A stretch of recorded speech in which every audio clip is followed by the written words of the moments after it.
New York's hottest club is Ithaca.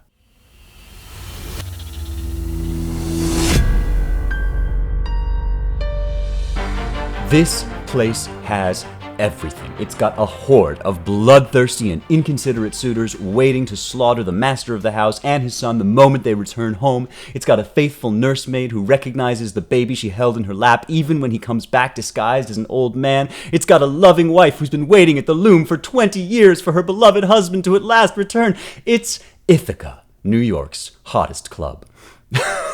You guys remember that bit? This is from back when Saturday Night Live was funny. They had a recurring character, Stefan, who would come on and talk about New York's hottest club, and it always got more and more deranged as he went on. And I kind of feel that way about the sections of the Odyssey we're going through now, because we've been waiting for a long time for Odysseus to get home, and the main part of the story that we all remember has already happened. This grueling adventure from place to place, island to island, monster to monster, witches and nymphs and sirens and all sorts of trials and tribulations.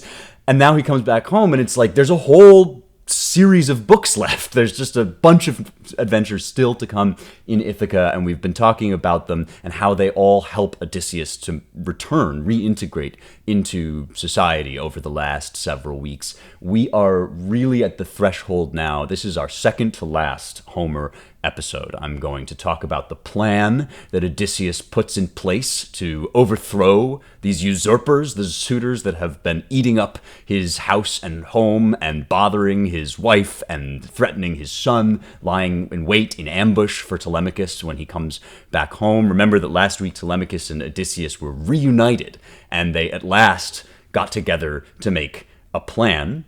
And now that plan is going to be put step by step into motion. And so today we're going to follow Odysseus as he moves incognito among the suitors. He's disguised, remember, as an old man, and only Argos the dog has recognized him, and Telemachus knows who he is because Athena lifted the veil. But now we're going to see some more of how people react to him when he's in this disguise, which is an important theme, as we discussed last week, because remember that guest friendship and how you treat strangers is one of the pillars of Greek civilization that Odysseus has had to seek and search for all over the known world, all over the Mediterranean. He's been trying to find people who honor Zeus's laws of guest friendship. And there is this motif, this mythical motif that we get here and in other places, that guests are God in disguise. And we even get it, I think, in the Gospels when Jesus says, "Whatsoever you did to the least of my brethren, you did to me," without realizing. When the blessed get to heaven, Jesus says they don't realize that all the time they were feeding and clothing the naked and the hungry, they were doing it to him, his own self, to Christ. And I think this is the consummation of a suspicion that humanity has always had, that the downtrodden carry with them a special significance, because how you treat the downtrodden who can't do anything for you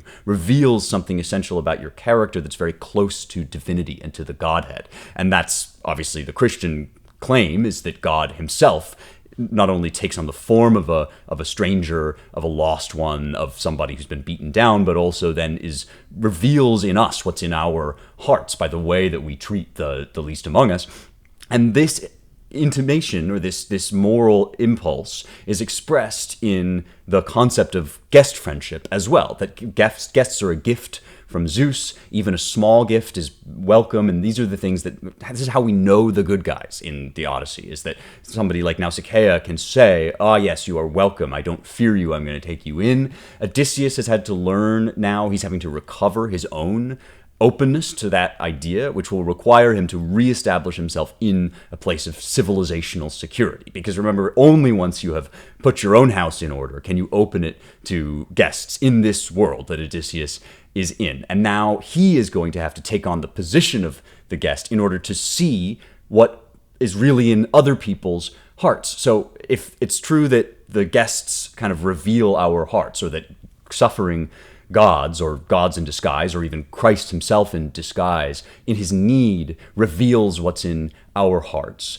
then now Odysseus is going to turn the tables through the god's help and become like the god in disguise and reveal what's in everybody's heart by observing how people deal with him, how they react to him. And obviously the suitors are going to treat him with utter contempt. They are going to reveal their own pride and hubris and disrespect, and it will be their downfall. But he's also going to spy and feel out the serving girls, the maidens, the amphipoloi, who are the female counterpart to the male servants he's met, like Eumaeus, that kind of bustle about the house and take care of the domestic things. And at one point, somebody whom we'll meet in a second will say to him, I could show you who's loyal. He says, no, I'm going to feel it out myself by moving in disguise. And that's what he's doing to everybody, including Penelope. The ultimate test, finally, next week is going to be whether Penelope herself is able to recognize him in this disguise after all his journeys, after all the hardships, after he has been himself in a place of dire need. Has he gone through the journey that will enable him to become himself again? And has she maintained the fidelity that will enable her to recognize him? So that's the final test, the final trial that Odysseus has to pass through. First, he's going to strategize with his son Telemachus. And I said last week this is kind of a moving interaction because now the son, who was a boy when Odysseus left, is a man. They weep in each other's arms, and Telemachus then fills him in. He says there's a whole army, basically, waiting to ambush him. This is not just a matter of 2 or 3 or 10 guys. This is almost a corporal. This is almost like a battalion that's ready to face you down.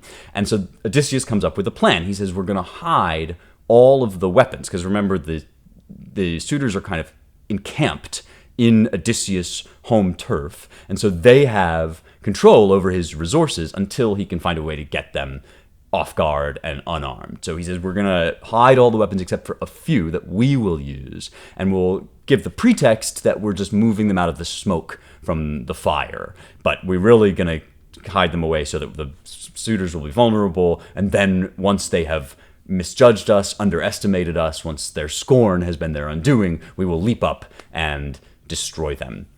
But first, he's got to make his way into the household, and this involves encountering Penelope, who has a protracted exchange with him in which she doesn't recognize him. And he doesn't reveal himself to her the way he revealed himself to Telemachus.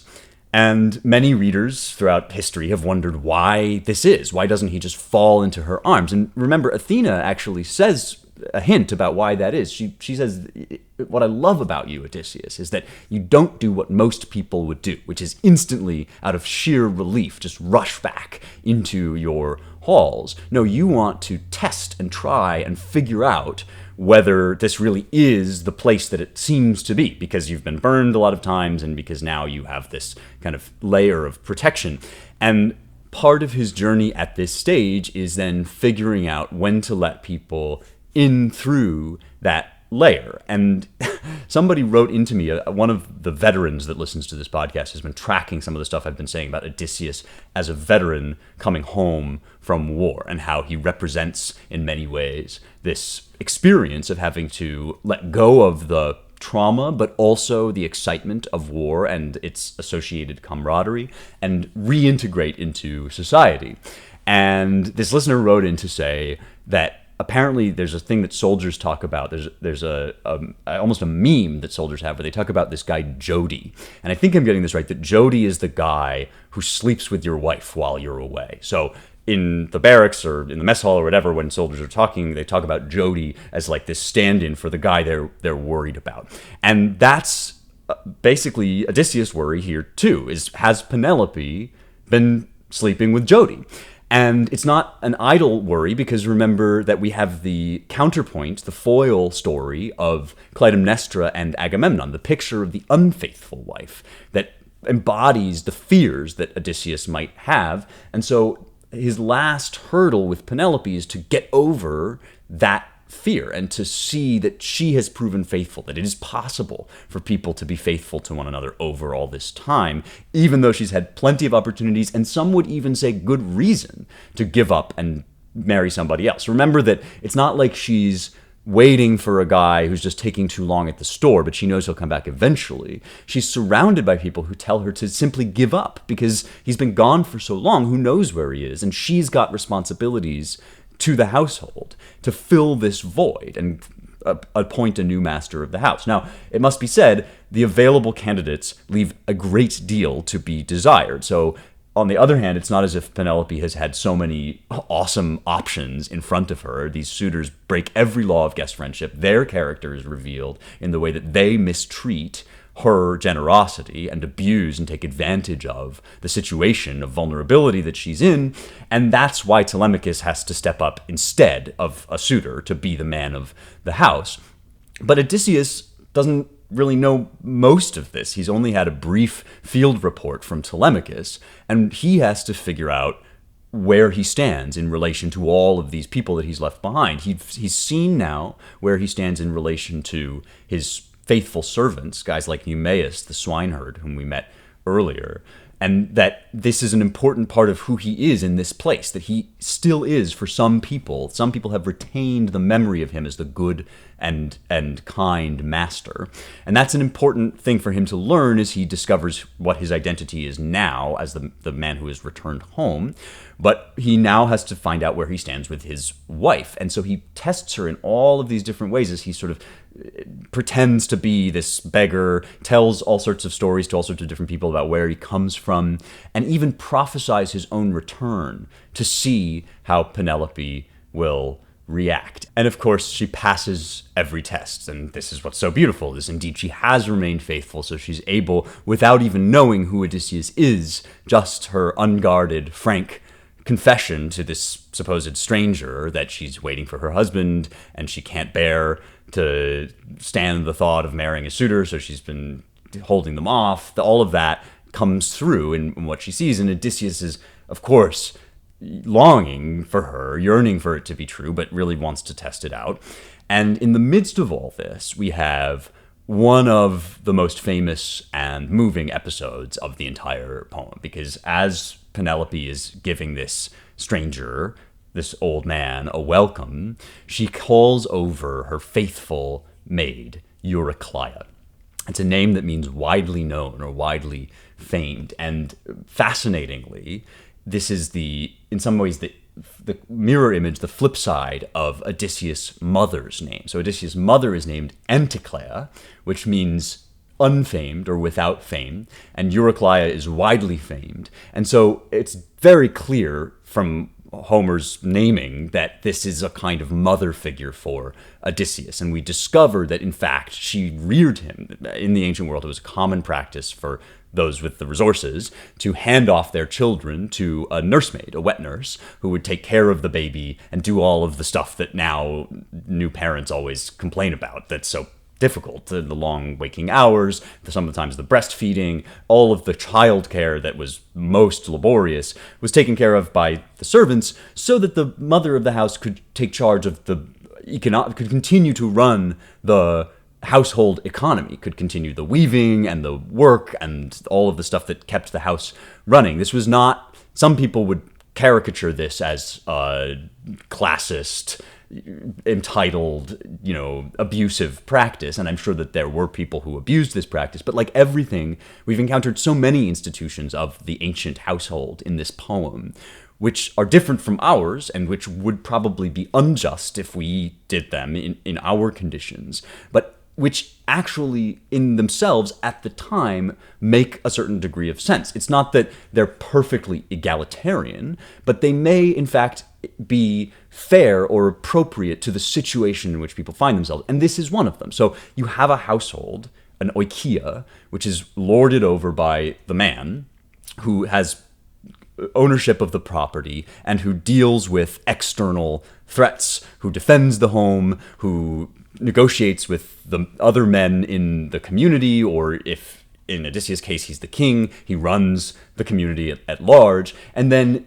the flip side of this is within the home, the woman takes care of the material needs of the family. She's dealing with all of the manual labor that has to be done in a world before electricity and before modern technology. You've got to have somebody who is, kneading the dough for the bread and weaving the clothes and all of that stuff, or going to market and bartering, all the stuff that's described in the Bible's book of Proverbs. The good woman is not just a wilting flower in the home. She's also a businesswoman in her own sphere. She goes out early and she buys a field. She manages the domestic economy, right? She's got strong forearms because she's always working with her hands. And that's true, too, of a woman like Penelope. She's doing all of these things, and she's also, importantly, managing the other women that are doing that, the amphipoloi, the serving girls, some of whom have been faithful and some of whom have been kind of engaging in dalliances with the suitors and undermining the household. But this is why somebody like Penelope would give off her child to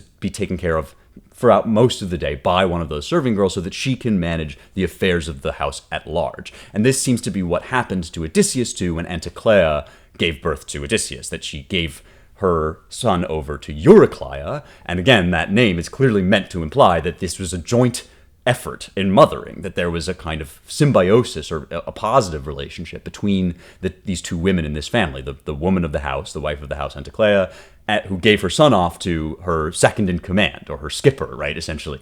And so we shouldn't picture this as like, this oppressed, downtrodden, proletarian working woman, although she is all those. She is a working woman, she is a proletarian, but she's not necessarily oppressed. She might actually be in a love relationship that is part of this broader network of love relationships and economic mutual care that defines the family arrangement in these Bronze Age imagined households, which reflect also conventions that Homer himself would have known from his day.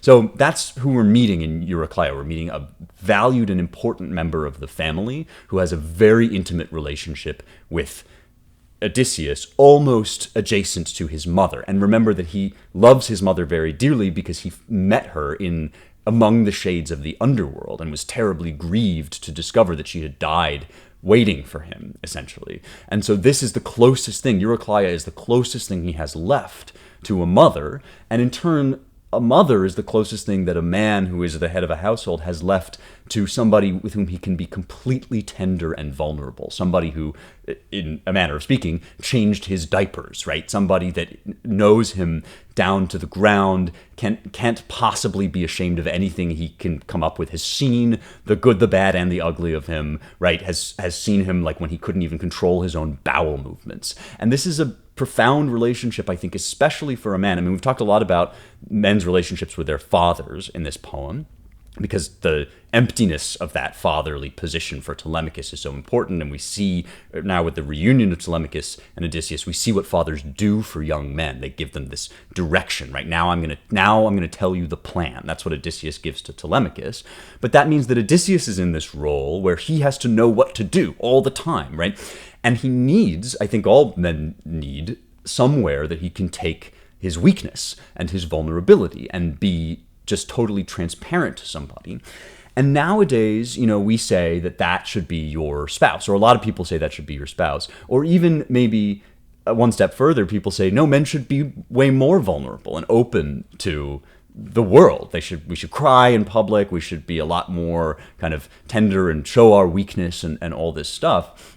But one of the things about that is that you don't always want. Sometimes you need somebody in the role of leader, and nobody is always 100% of the time perfect in that role of leader, but somebody has to take it. And that means not actually always saying what's on your mind. That means keeping a stoic reserve. That means not admitting when you're under terrible pressure. And sometimes I think even husbands with their wives have to keep back a certain amount of their emotional turmoil. So this modern ideal we have about total openness and vulnerability at all times and in all places doesn't actually work for men. It doesn't actually make them the best that they can be. And the ancient model, which I think is still better, is to have some relationships in which you can admit to your flaws and your weakness. I think an example of this from the Bible would be King David, right, who is the picture of leadership most of the time in public, but weeps and cries and pleads before the Lord. And men who have a relationship with God, I think this is one important thing that it does for you, is it gives you somebody to whom you can't pretend to be powerful and to have everything under control. And so you can freely, without risk of undermining him or making him nervous, you can just admit to God all of your weaknesses. But we also have relationships, whether it is a spouse or a priest, or in this case, a mother, right? Somebody that's not going to be surprised to discover that actually you don't have it all together, right? Like, your kid is not the person to do that with. Your kid actually needs to think that you are in charge, that you know what you're doing. And until at least you grow older, your kid needs to believe that about you, even though it's only half of the truth. And then there has to be somebody where you can reveal that truth that they already know, because they already saw you as a baby. And that's who Eurycleia is. And that's why it is so perfect that Eurycleia is the only one who really spontaneously, besides the dog, besides Argos, Eurycleia is the only one who spontaneously sees through Odysseus' disguise. And there is a mark that she sees. She sees an old hunting wound that he got from a boar when he was younger. And she recognizes this scar which has endured. So that's the naturalist explanation for how Eurycleia recognizes him. But of course, in these mythological, legendary stories, nothing is truly natural. Everything has a symbolic meaning. And I think that this scar, which, remember, is a point of vulnerability from his youth, represents everything that Eurycleia can see in Odysseus' soul right through his guardedness and his disguise, right? She's able, because she is effectively another mother to him, his act doesn't fool her at all. And so she sees who he is and recognizes him, whereupon Homer immediately launches into a story about how Odysseus got his name. And I have to pause here again. I know I stress this a lot, but it's really important because people talk about this poem and they argue over whether it's an original composition by one guy or whether it's a bunch of different stories that got kind of stitched together, maybe a bit at random or something in between those two things. And it's moments like this where I just think, you cannot tell me this poem is anything other than a meticulously detailed, crafted work by one artistic genius. Because what's the thing that we've been talking about most of all on every episode? We keep coming back to, it's Odysseus' name. I think maybe probably every episode that we've done about the Odyssey, I've said something about Odysseus' name, and there's been some moment or interchange where Odysseus' name becomes really important, and I've been saying that's because Odysseus is on a journey to figure out who he is, who he can be in light of everything he's discovered about himself at war, right? War has brought out of him this violence, this dishonesty, this deceitfulness, all of the things that he has had to dig out of himself for war, and all of that is still part of him. But he also remembers who he was at home. And there is a good, just, and honest master of the house that he was at home, and that he was, to, for instance, toward Eumaeus. Eumaeus still remembers him as kindly friend, and that's what he says, I won't even call you Odysseus, I'll call you kindly friend. But the journey in between those two people, the man of war and the veteran coming home, is a journey of psychological integration. How can I get this beast that I unleashed to be part of the identity that I had when I left home? And how can I go through all these journeys and finally land back at the man that I know that I always have been and meant to be, that original self that he's trying to get back to? And the very first time that this happened, it was when Athena and Zeus were talking about Odysseus. You may remember this, that we had a scene change from Telemachus to Odysseus, and Athena and Zeus were talking about the pain and the struggles that Odysseus has been through. And that word in Greek, the word for pain, was a pun on Odysseus' name. It sounded like Odysseus. And so we instantly got set up this idea that that Odysseus' identity, almost against his will, part of his identity is going to be suffering, is going to be pain. And that's because his name sounds like the Greek word for suffering. And from there on out, we have all of these different ways that he tries to relate to this identity, to this name. He tries to get rid of it with the Cyclops and to go anonymously through the world. He realizes he can't do that. Something in him desires to claim that name back for himself, even though it comes with all this suffering. He has to wend his way through all the different trials that we talked about. Then when he arrives at Alcinous, island with the Phaeacians, he finally reveals his name. I am Odysseus, he says, and he's starting to reintegrate. After everything else has been stripped away, he's starting to reintegrate what's left into his identity. And now, at home, something new has happened, which is that he's started to realize that what he brings with him from his journey is actually only half of his identity, that he has struggled and wrestled and grasped and tried to bring with him everything he can keep that hasn't been stripped away, and to bring that back into his identity back home. And now he's trying to figure out, right, like, what is that? Who is that man that I was? And now he's realizing that the other half of that isn't contained in his life at all. It's contained in all the other lives that he has been related to, all of the people that are part of his household, that are under his care, or were when he was here. They're all stamped with memories of him. And so they give him the receptacle. They give him this empty space that they know he's the guy to fill. And the first guy that does it is Eumaeus, right? Eumaeus says, I won't even call you Odysseus, I'll call you kindly friend. Or I'll call him kindly friend, because he doesn't know he's talking to Odysseus. He said, I'll say kindly friend, because that's who you are to me, even in absence. And so now he's going to start to get the shaping that can be given to him by other people. Other people hold his identity, which is true for all of us, right? We do go through our journeys and we have to struggle through personal matters that only we can face, right? There are some challenges that we ourselves have to do. We can't, like, nobody else can ask your spouse to marry you for you, right? You have to be the one to pop the question. That's something that you alone have to do. But then the minute you do that, there's all this other stuff, like who your spouse thinks you are and how you are integrated into the family, that helps to shape you, and other people contribute to your identity. And so now, as he returns home, he's going to realize that, like, the man that he has become in his journeys can now be shaped and molded and fitted into the waiting receptacle of the people, the household that he left behind. And so Eumaeus does it, Telemachus does it by recognizing him. He now steps into the role of father that's waiting for him. And with Eurycleia, we get almost the final piece of the puzzle. Homer tells us the story of how it was that Odysseus got his name in the first place. And it's not quite the same as what we have had throughout all of these journeys, but it's this ancestral piece that was given to him that he doesn't even have to choose, and it's connected directly to this maid who recognizes him. And so here we are, we're in book 19. I've translated this passage for you, in which Autolycus, who's his maternal grandfather, so the father of his mother, visited this infant boy, Odysseus, when he was a baby, when Eurycleia was still taking care of him and rearing him.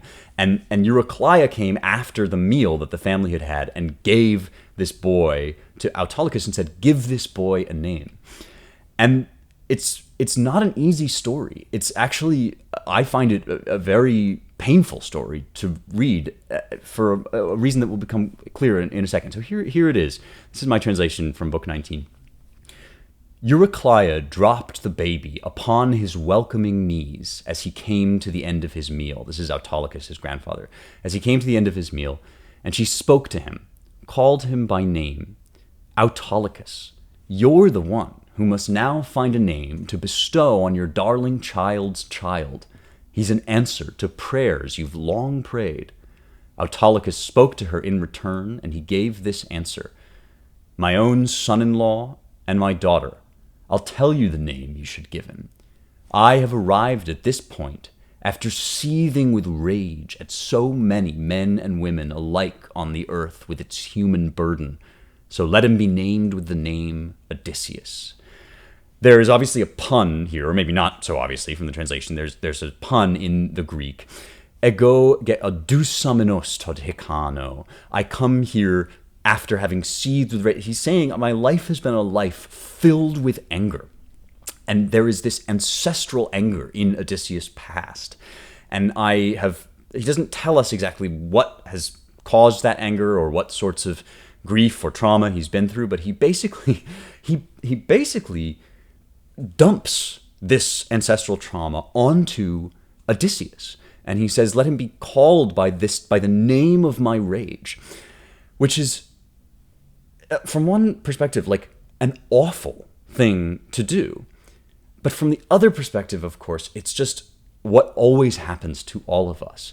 Not that we all are burdened with the rage of our parents, and of course good parents do their absolute best to keep the worst of themselves from their kids.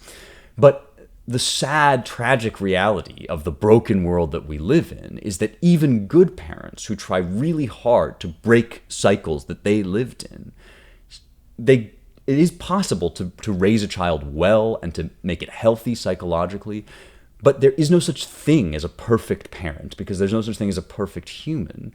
And that means that there is no such thing as a child who doesn't have some resentments or pain or character flaws that come from the way they were raised. Even if you raise your kid well, even if it's a happy family, we still bear the marks of the grief of growing up in the world. That there are griefs that we have to go through even in good families, like the grief of pulling away from your parents and defining yourself in distinction against your parents. And so even if you have like a wonderful, loving father and mother, you still are going to carry certain wounds that you have to learn to get through in your own terms and on your own time. And nowadays, we have this sort of therapeutic mindset that once you can identify, we spend a lot of time trying to identify these things, right? My parents really smothered me, and so now I am afraid of going out on my own. Or my parents abandoned me, and now I have attachment issues, or whatever. And we spend all this time figuring this stuff out. And if we're not careful, we can fall into the habit of assuming that figuring it out lets us off the hook for it. Means that that's just who we are. We're just products of our environment, products of our nurture, products of the flaws of our parents. The things we do aren't really up to us. They're not even really our fault. And of course, part of becoming a genuinely mature adult, of really reckoning with your responsibility as a person, is understanding that you are shaped by your past. There are things you can't control, even genetic things, physical things, your height, your skin color, stuff that comes to you from your parents, some of it good, some of it bad, and you are dealt a hand, and you don't have any say in that. You effectively get given a name, and the name might come with anger, say, or fear, or even a predilection to certain diseases or to certain addiction issues, right? I mean, I know people who just have to be really careful around alcohol because there's a certain strain of abuse that runs in their family, yeah? And these things that we get handed by our parents or by our ancestors, right? Those are things that we can't control. And in fact, you know, our ancestors often can't help passing them on, and they're embedded into us. They're part of our name. But every person has to move ultimately through that realization, come to understand and accept the parts of you that have been given to you, and then move past it, right? And then take everything that you are, all of the flaws and all of the gifts and all of the shape that you've been given by the world, and take ownership and responsibility for moving in a good direction. Not for undoing everything that's outside of your power. Some stuff you can't undo. Some stuff you are always going to be hitched to for, you know, the foreseeable future. But nobody is so messed up by their parentage and by their past that they can't take a step toward the light, that they can't move from wherever they are one step closer toward the good, the true, and the beautiful. And none of this is fair, and people are these days online, people are very attached to the unfairness of it, and they're very addicted even to wallowing in the burdens that were placed on them by their past. Maybe they go to therapy and they talk about them. Maybe they go on Reddit and they post about it, and there are all sorts of forums dedicated to this or that particular trauma that comes from my past. I can't help the way that I am. Gee, Officer Krupke, it's really our parents who are no good, and that's why we're delinquents, right? Odysseus is being faced with that now. He's being faced not only with the good of the household that he built and the home that is still waiting for him, the people who are still faithful to him, but also his past. He's coming up against the past that he can't control, of his family, of all that stuff that comes along with being in relationship. Because throughout this poem, what's been the whole crisis is that the cost of home, the cost of family, is accountability and relationship. It's not easy or simple or light the way the Lotus Eater's Island is, the way going off into a haze of addiction would be just more simple, and you could party with Circe on her island forever, or you could just run away and live with Calypso, and then you wouldn't have to deal with all of the past, right? You wouldn't be ensnared in the human world, as Autolycus wonderfully puts it, the earth with its human burden, anak phona polubrotean, that is all along the earth which carries many men. And that's the world that Odysseus has to come back in, the world with many people in it, right? Where we're all ensnared in these relationships and these networks, and you still, all the same, have to carry that past with you as you forge your own identity. It's made out of the raw material that you get given, but that raw material is not the end, and that's why you, as a person with actual freedom, are responsible still for the choices that you make. And that's what Odysseus is confronting, and now he has a choice in front of him, which is how is he going to deal with these suitors. And so, having encountered his nurse and the closest thing he has to a mother, and having stared again at his weakness, at how vulnerable he came into the world, at all of the stuff in his past, all of the ancestral networks that he's enmeshed in, now he's ready to take back his home.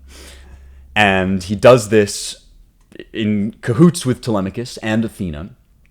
There's one thing that he does to prepare the ground first, and that is to tell Penelope that he's coming back.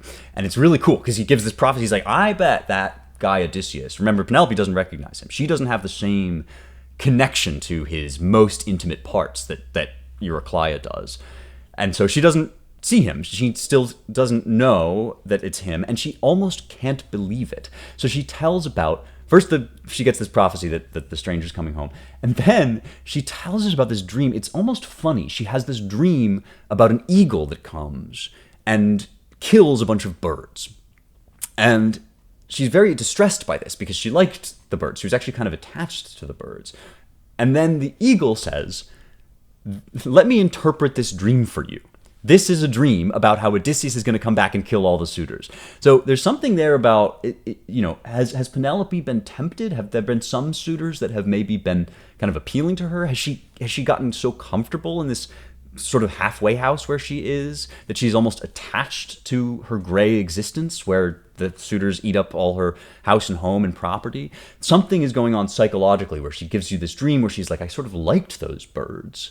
And now the eagle comes in and destroys them. But then the eagle says, no, this is good news. I'm actually breaking you out of your perhaps comfortable, perhaps even a little tempting slog that you've been in for 20 years. And I'm going to tell you that this is Odysseus who's coming home.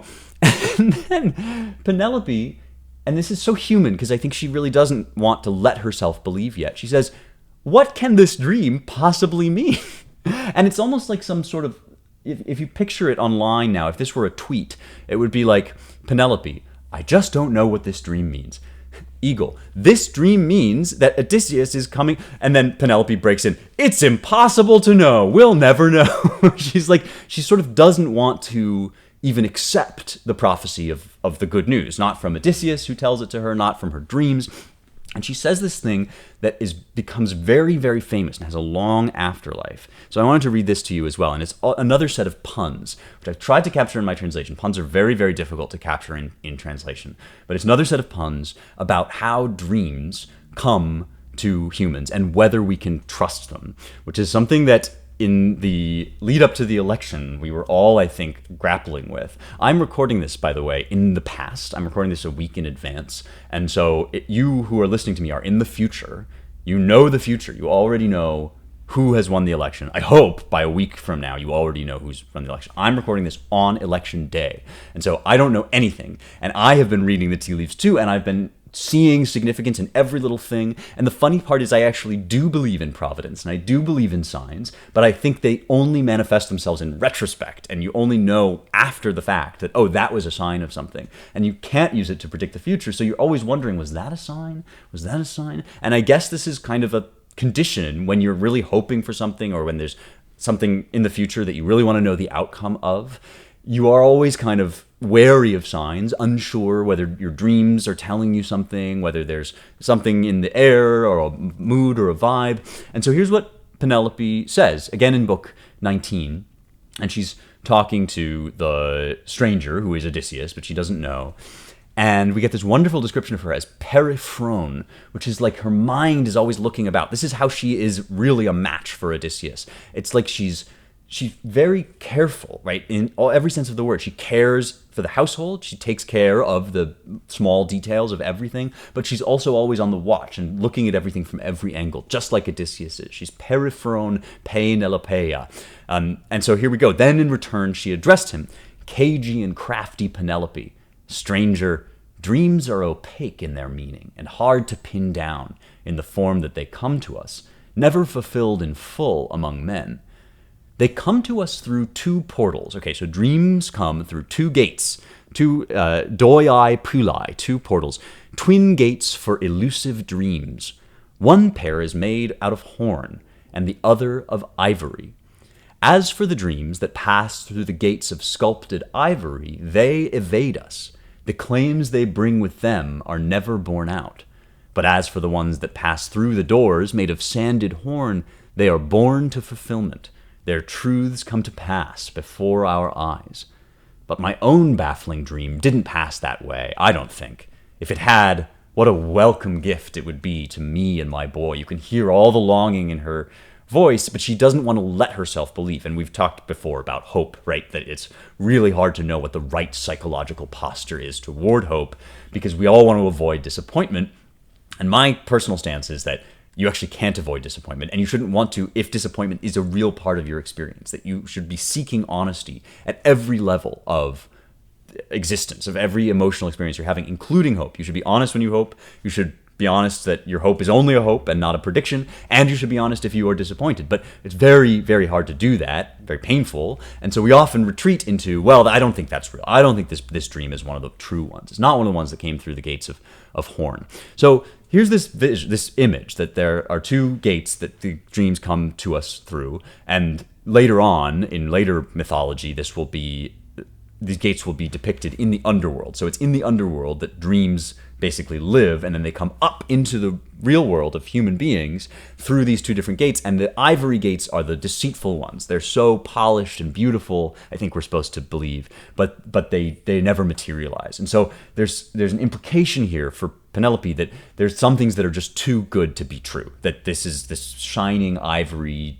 gate that lets these shining dreams through and tells us that we're going to get what we hope for, but we can't believe them. This is a deceitful gate. And I think that's why she tells the story the way she tells it. There's also this pun, which I tried to capture a little bit. The gates of sculptured ivory, they evade us. Ivory evade. It's diapristu elephantos, through the gates of sculpted ivory.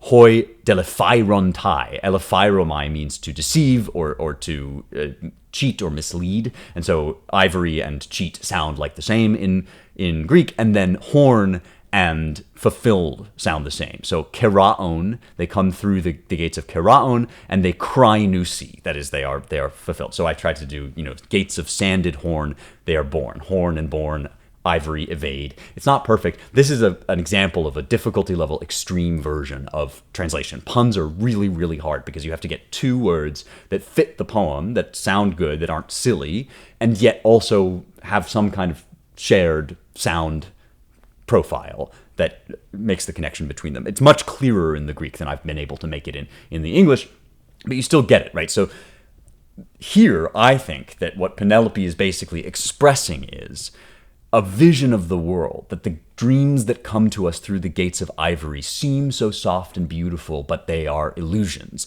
And reality is hard. Reality is the gate of horn. That is, it's kind of gnarled and painful, and those dreams come true.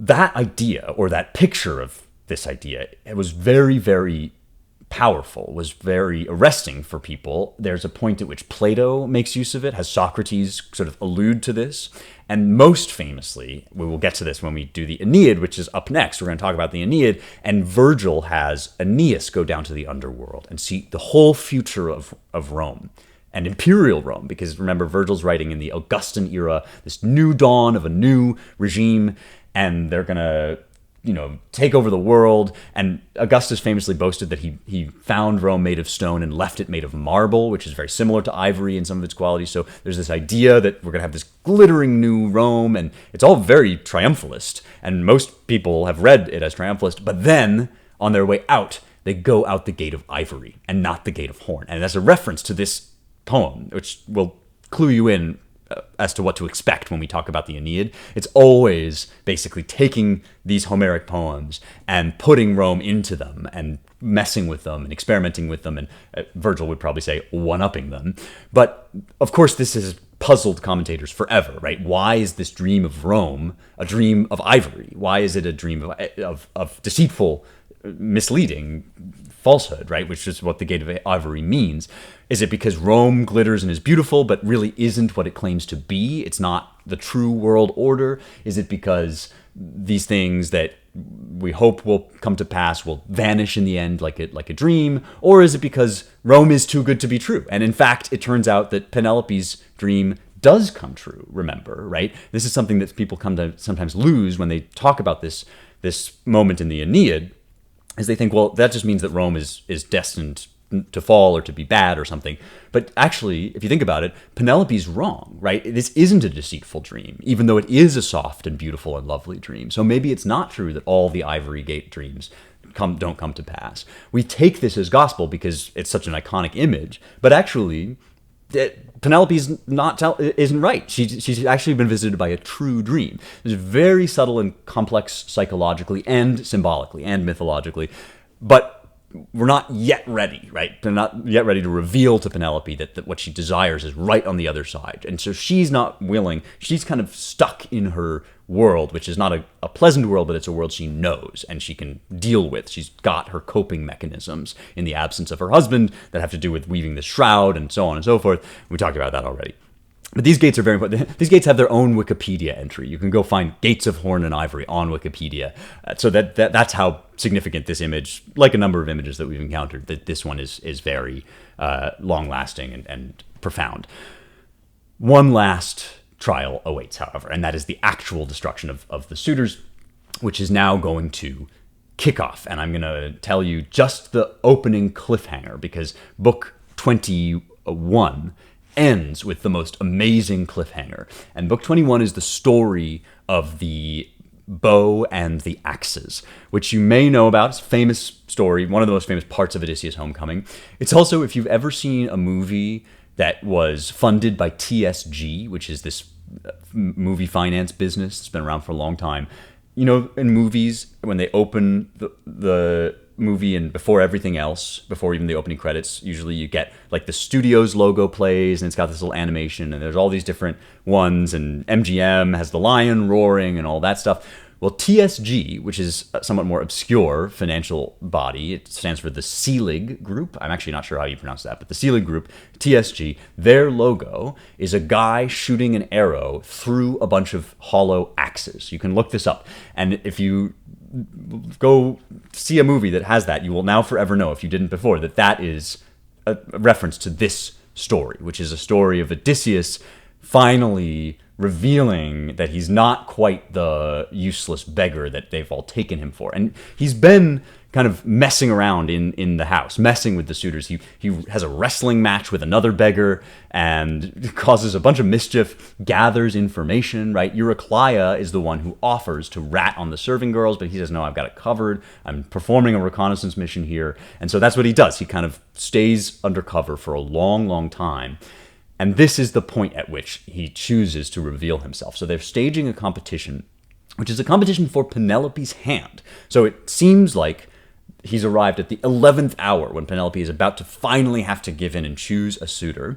But the way she's going to choose them, crafty Penelope, is with these axes, right? And the axes have a hole in them for an arrow to pass through. And the challenge is to shoot an arrow through all of the axes. But the extra challenge is that the bow itself is a bow so weighty and so stiff that only Odysseus can draw it.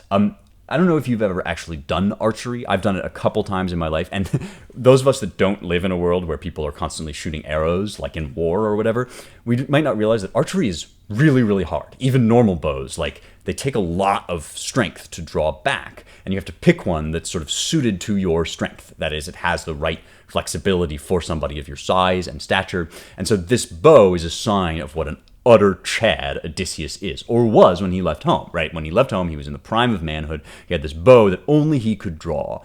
And now one of the suitors who wants to take his place has to prove that he's Chad enough to take Odysseus' place. None of them can do it. They are all girly men that cannot draw the bow of Odysseus. And then this little beggar that they've all been just heaping scorn upon and laughing at and mocking, he totters up and he's like, I would like to try. And it's a beautiful, classic, surprise move that we've seen since then in a million other stories, right? Yes, I'm like, it's sort of like how Ranger, in Lord of the Rings, it's Aragorn who sort of pretends to be just a nobody. All of these themes in Odysseus of the nobody that you discount, that you undervalue, that you underestimate, turns out to be the guy who can notch the bow, and he does it with no problem, and he pulls the bow back and shoots the arrow all the way through all the different axes. And what he says next is so metal. It's so BA, because what he does is he basically just mic drops. He says in this very understated way, and here I am again translating book 21, he says, Telemachus, this is no worthless stranger within your halls, it turns out. I neither shot wide of the target nor worked very hard to notch and pull back the bow. My strength, it would seem, is still in me, despite the abuse and the mockery I've received from the suitors. And that's it. Then he's like, well, I guess I'm stronger than all of you. I guess I just totally pwned you all. And he just kind of says that and moves on. And the next thing that he says, this is in the Greek, is very ominous. He says, but now's the right time for a meal to be laid out before the Greeks, while it's light. And then we'll amuse ourselves in other ways. With dancing and instruments. And so there's a line break there. En phae autarepetakai allos epsiasthai. That line is, while it's light, that is, we'll eat while it's light, and then allos epsiasthai. We'll amuse ourselves in other ways. And of course what he's saying in code to Telemachus is, it's time. Then we will amuse ourselves with slaughter. These guys are going to get theirs. But then he moves on in the next line to say, of course I mean we'll amuse ourselves with dancing and instruments, an appropriate setup for feasts. And then, we're told, this is the closing set of lines, as he spoke, he nodded a signal, and armed with his piercing sword, Telemachus, cherished son of the godlike man, Odysseus, snatched up his trusty spear in his other hand and stood by his father's seat, all clad in armor of gleaming bronze. It's a totally cinematic moment, really dramatic button to this story where Odysseus is starting to reveal himself, but he's done it in such a way that the suitors don't realize and they don't understand that their goose is already cooked. They are already hosed. And now we get this picture almost right out of the Iliad of Telemachus with his bronze and his sword. So we've got the warlike martial prowess of the son finally come to full flower alongside the father, and they have this secret signal that they give each other, or that Odysseus gives him. Philos huios Odysseus, rather, in the Greek it's E kai ep ophrysineos, and he nodded under his brows, essentially, which is also a sort of Iliadic callback, because in the Iliad, the heroes are always shooting dark looks at each other, hupodra, under their brows. And now Odysseus is shooting a dark look to Telemachus, but it's like a buddy cop look. It's like, let's go get him. And we will talk about that next week. It's going to be a gore fest, and we'll talk about whether Odysseus goes too far, what happens when he finally reveals himself and he and Telemachus fight back to back against the suitors, and then ultimately, at long last, we will put Odysseus to bed in his home with his wife. But for now, a mailbag question. So, mailbag questions come to me on Substack at rejoiceevermore.substack.com. That is the best place to get in touch with me for everything, for giveaways that I do with my book, for weekly newsletters that I write, for extra stuff. If you're a paid subscriber, you can get access to my audiobook of Paradise Lost and a few other things, and just support me if you are so inclined. I'd be very, very grateful. And don't forget, by the way, if you really want to support me, to buy my book, Light of the Mind, Light of the World, Illuminating Science Through Faith. I think that you will really love it. The reactions to it so far have been beautiful. I've loved hearing what you guys have to say. And if you can leave a 5-star review on Amazon, that helps the book immensely. But all of that aside, if you just want to get in touch with me, you can do it at rejoiceevermore.substack.com. You can write in and you can ask me questions either over DM or over email.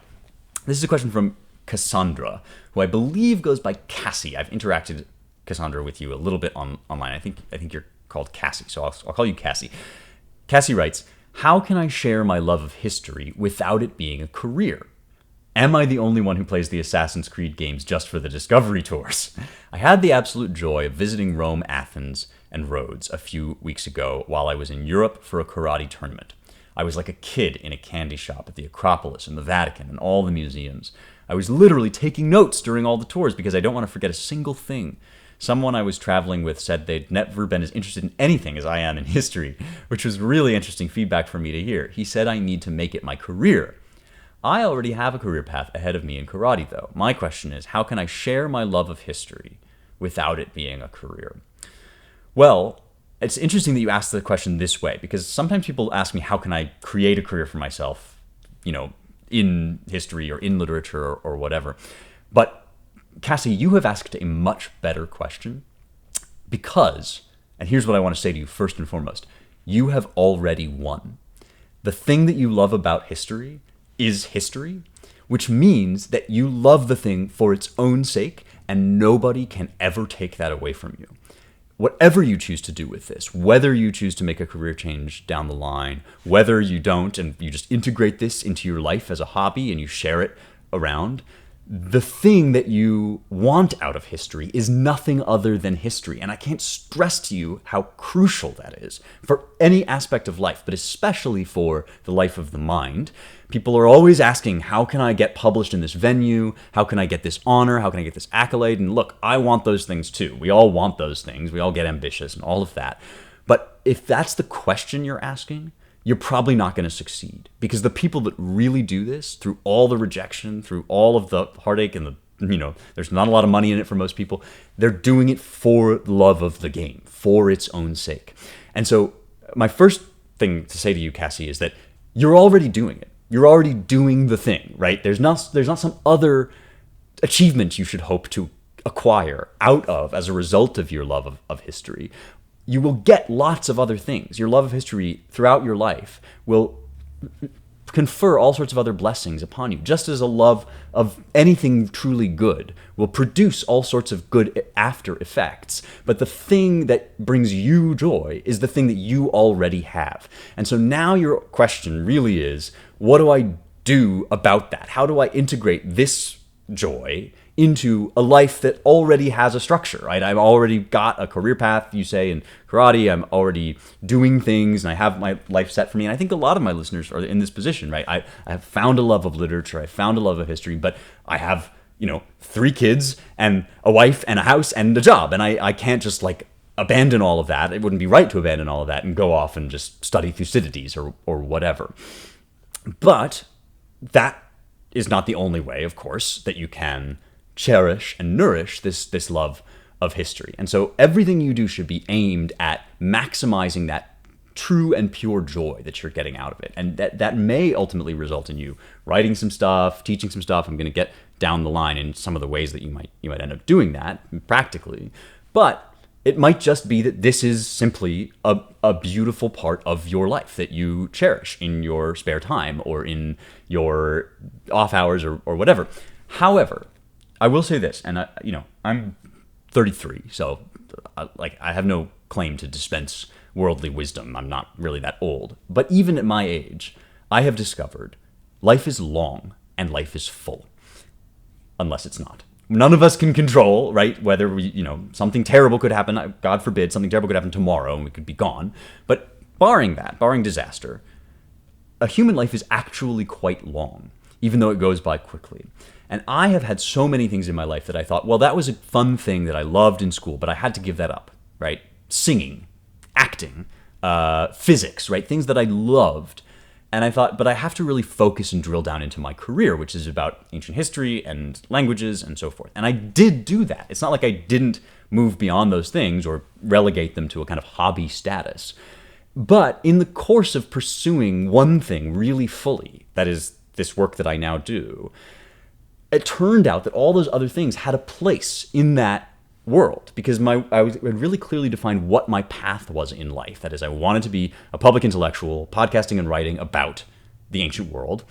And then in the course of that one goal, that telos, all sorts of other things fell into place. I use my acting skills now, such as they are, to talk, right? I do public speaking all the time, and now I'm still doing a lot of the stuff that I liked about acting, but I'm not an actor the way that I thought I once was going to be.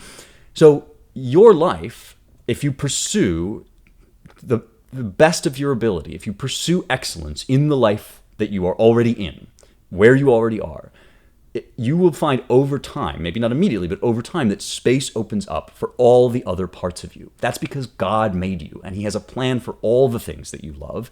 It might not be that every individual thing that you love is going to become your career, but if you pursue your career and your family life with a view toward excellence, which is to say toward honoring God, all sorts of things will open up, spaces that you didn't even expect, for the hobbies and the side interests to be incorporated into a fully integrated life. So, I mean, off the bat, I can't tell you exactly how this is going to happen, but just reading your message, I mean, doesn't karate have like an incredibly rich history? I don't know that much about it, but it's this ancient I don't know what art you're practicing. It's either a Chinese or a Japanese art, I assume, or maybe a Korean art.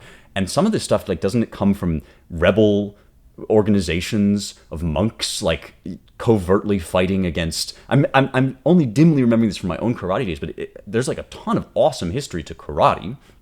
And not only could you learn about that, but you don't say whether your career involves teaching. Are you teaching karate? Because I would bet that if you go back and look at the history of karate and you find in that history all sorts of stories of great men and women who have been part of that history, that there would be a ton of inspiration to pass on to kids, and that you get lessons that you could impart to your students, not just about how to kick and punch better, although that too, but why kicking and punching better is almost a metaphor for other things, or how it can instill character. And I mean, I had a great karate teacher, a wonderful karate teacher. It was almost like another father figure to me. And he would always tell us about, like, you know, it's not just self-defense, it's values, right? It's the, you know, sticking up for yourself, it's courage, and there's courtesy and etiquette involved. And if you taught those kinds of lessons with history behind them, with all of your passion for discovering history, right?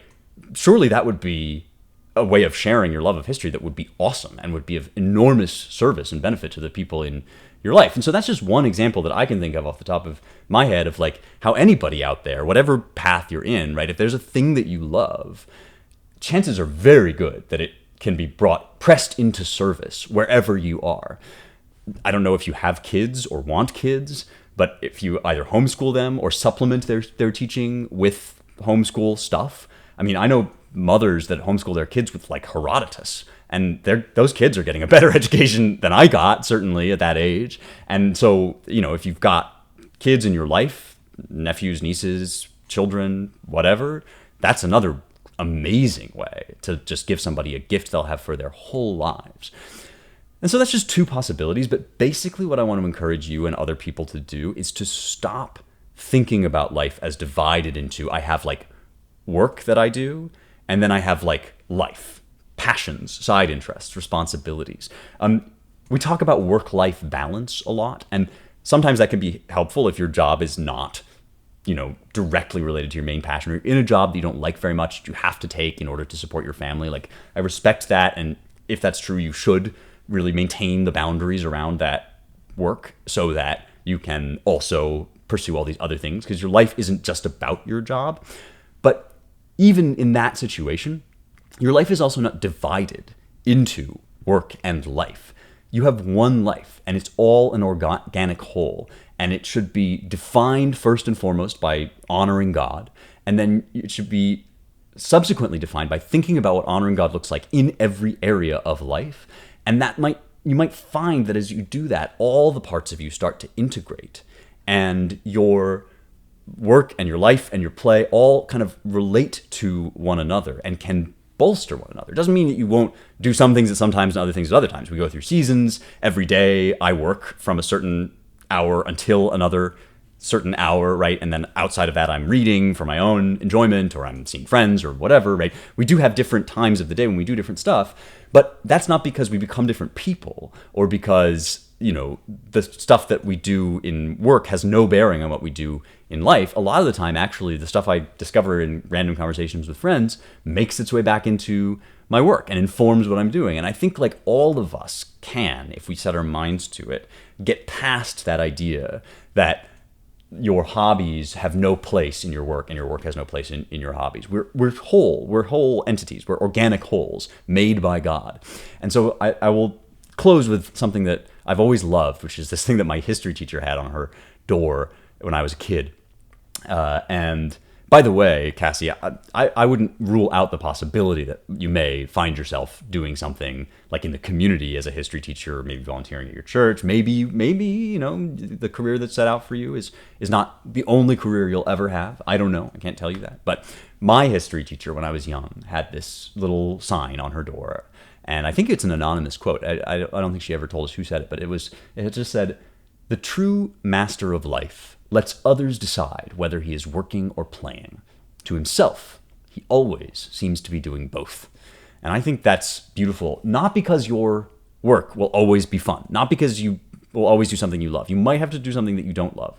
But if you bring the spirit of play into the work, even the work you don't love, you may find that, since you have to be doing a job you don't like anyway, if that's your situation, you might as well bring a spirit of play and let others decide whether you're working or playing. I will leave you with that for now and see you next week for more truth, beauty, and the stuff that matters.